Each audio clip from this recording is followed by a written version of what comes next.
आप लोगों ने या यंग जनरेशन ने डबल स्लिट एक्सपेरिमेंट सुना होगा या 10th में हमने पढ़ा होगा। तो उसको अगर आप ध्यान से फोकस करते हैं, पार्टिकल्स और वेव्स वाले कॉम्बिनेशन में आप जितनी बार भी देखना चाहें यूट्यूब पे दिख जाएगा। तो जब हम ध्यान करते हैं तो हमको बोला जाता है कि हम शून्य अवस्था में जाएं, लेकिन हम जा नहीं पाते।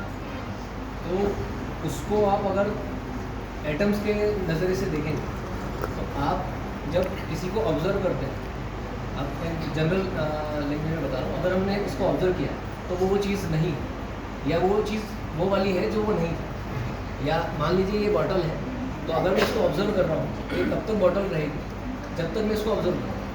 जब मैं ऑब्जर्वेशन हटा दूंगा ये कुछ और हो जाएगा। ये पार्टिकल और वेव्स में एप्लीकेबल है, ध्यान में भी यही है।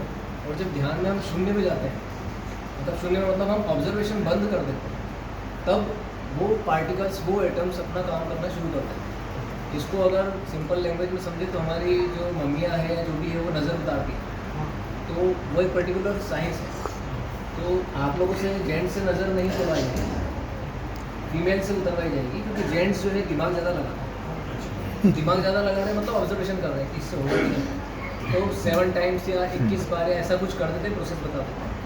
तो फीमेल्स जो है वो दिल से, हृदय से सोचकर न्यूट्रल हो जाती है, ऑब्जर्वेशन बंद कर देती है। उतने टाइम पर वो एटम्स अपना काम करते हैं, पार्टिकल्स अपना काम करते हैं। जब हम ऑब्जर्वेशन शुरू करते हैं तब वो नहीं करते। तो भाई साहब ने जो मंत्र बताए, तो 108 बार मंत्र हमने करा या यज्ञ के हम आहुति कर रहे हैं, तो कहीं ना कहीं बीच में एक ऐसा टाइम आता है, फ्रैक्शन ऑफ सेकंड्स का, वहाँ पर वो जो अवतरण जो बोल रहे हैं या जो भी क्रिया होने वाली है, वो आसपास जो एटम्स अपना काम करने, जिसको आप हम विष्णु या ईश्वर या जो भी हम मानना चाहें, जो सब जगह व्याप्त है, वो अपना काम करते हैं, वो एग्जीक्यूशन के लिए वेट करते हैं। तो हाँ, वो एग्जीक्यूशन के लिए वेट करते हैं कि अब हमको करना है। और वो जब दिन भर नहीं कर पाते हैं, तो जब हम सब सो जाते हैं तब वो काम करते हैं, और वो आपके ब्रेन में, बॉडी में वो डेटा डालना शुरू करते हैं। तो वो जो कण कण में भगवान है ना, वो ये एटम्स है। और आप अभी अपन जब यहाँ बैठे हुए हैं तो ये उन्होंने प्लान किया। हम बोलते हैं कि भगवान का किया हुआ, वो भगवान का मतलब भगवान खुद आगे नहीं करते कि एटम्स का यूज़ करके करते हैं। आपका एक्सीडेंट कितनी भी बार होते हुए बचा है, आप ध्यान देंगे ना तो आपको लगेगा कि यार यहाँ मैं चले जाता, तो वो उन्हीं के द्वारा बचाया हुआ रहता है। बिल्ली रास्ता काट गई, या फिर चाय पीने की टोक है, या XYZ हमारे पैर में लग गई छोटी सी, तो हम उस फ्रैक्शन ऑफ सेकंड में लेट होते हैं उस पर्टिकुलर एक्सीडेंट के टाइम।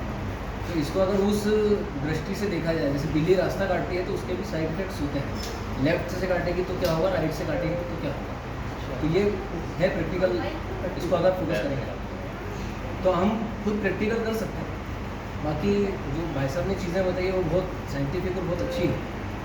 इसमें भी पॉइंट ये है कि जो यज्ञ हुआ है उसमें आयंस, पॉजिटिव आयंस और नेगेटिव आयंस, इनकी जो भी कॉम्बिनेशन बनाया उन्होंने, उसके जैसे घी और गोबर ज़्यादातर यूज़ करते हैं कि घी और गोबर का कंटेंट, और गुड़ अगर डाल दें तो बहुत अच्छा है।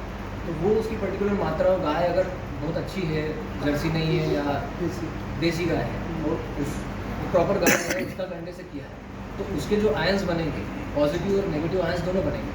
नेगेटिव आयंस मतलब नेगेटिविटी वाले आयंस नहीं, नेगेटिव आयंस।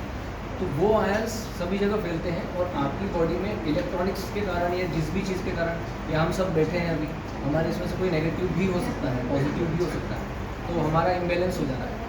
तो वो बैलेंस कर देता है, यज्ञ बैलेंस कर देता है।